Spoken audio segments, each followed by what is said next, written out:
Hey guys, so today I'm going to show you how to turn on incognito mode on YouTube in your laptop or PC. So on the phone, it's pretty much easily done. There's a button for that, but on YouTube, on the laptop, what you can do is just click on your profile icon right there, and then you're going to need to click on your data in YouTube.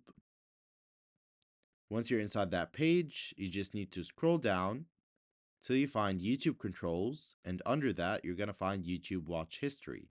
You just need to click on that arrow right there,